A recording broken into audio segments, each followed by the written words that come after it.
So, this is my first sewing machine, and we're going to try and slow it down today with a speed reducer pulley.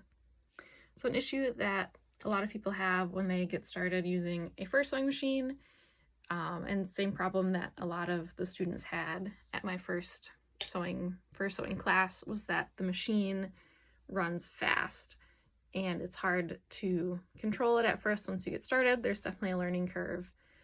So I want to install a speed reducer pulley to reduce that learning curve when I'm doing classes. So we'll give it a test run now and see what the speed is like, and then we'll do the install and see what the speed is like after that. So this is the standard setup for how it comes if you buy a new machine. This is a servo motor. You can turn down the speed on the servo motor. You can't turn it down to 0 because then there's not enough power to get started. So I have mine turned down fairly low. If you turn it up higher, it goes faster, but even at this lower speed, it can be difficult to control if you haven't had a lot of practice. So I'll show you what this speed is like. So it's difficult without a lot of practice to maintain a slow speed with the setup that it has right now. If you're just learning, you have a tendency to push the pedal a little too much, and then it goes really fast and it's hard to control the material that you're working with. So we're installing the speed reducer pulley, which is a 3-to-1 reduction of speed for this pulley, and that also increases the torque.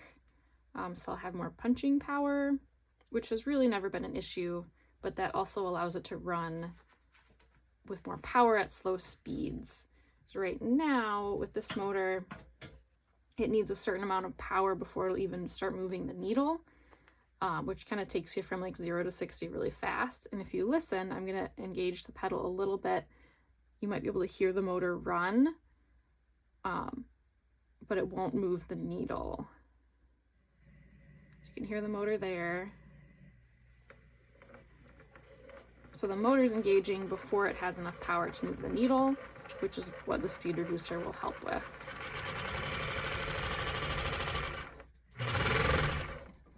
All right. So we will get that installed and see what it's like afterwards. Okay. It is installed.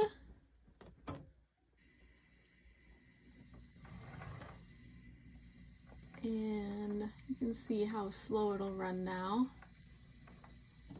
Okay, let's see if this seems slower.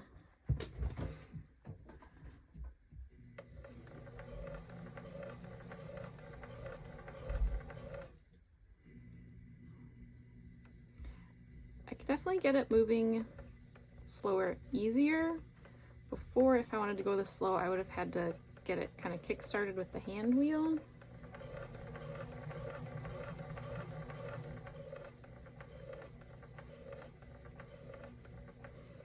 So it's going nice and slow. So hopefully this will be a lot easier for people to learn on at the classes.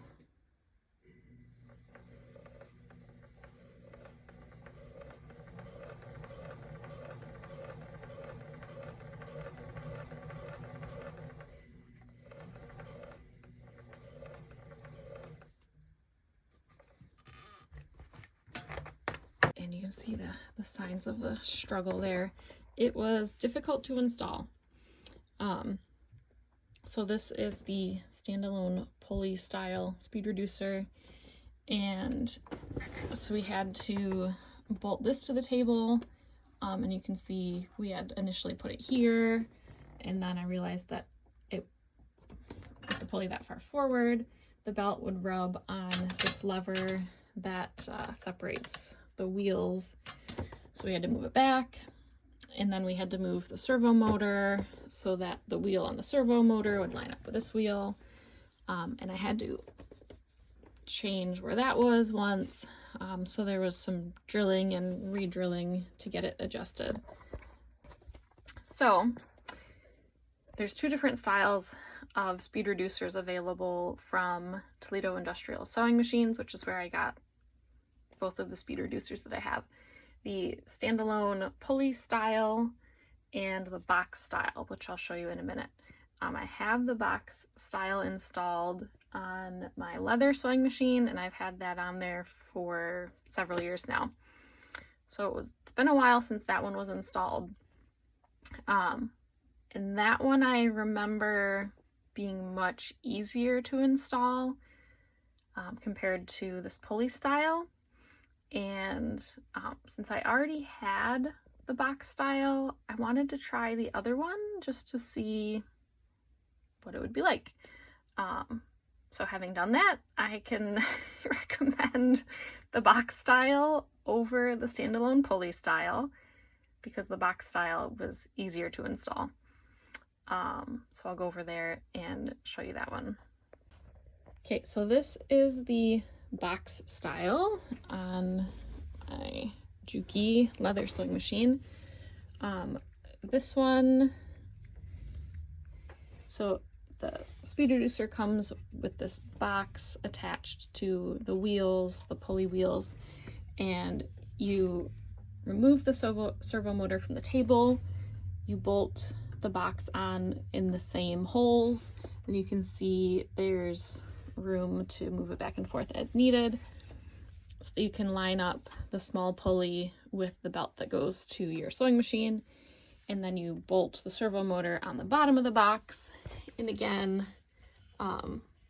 there's slots so you can align the servo motor with the big pulley wheel, and then you're good to go.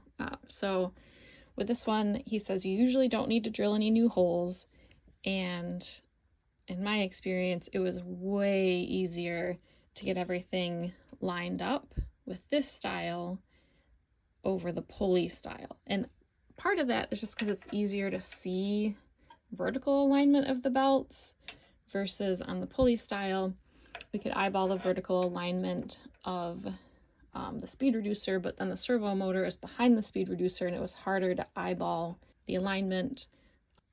So if you are doing a retrofit for a speed reducer on either a straight stitch industrial sewing machine or a fur sewing machine, then I would recommend the box style over the pulley style because it was easier to install.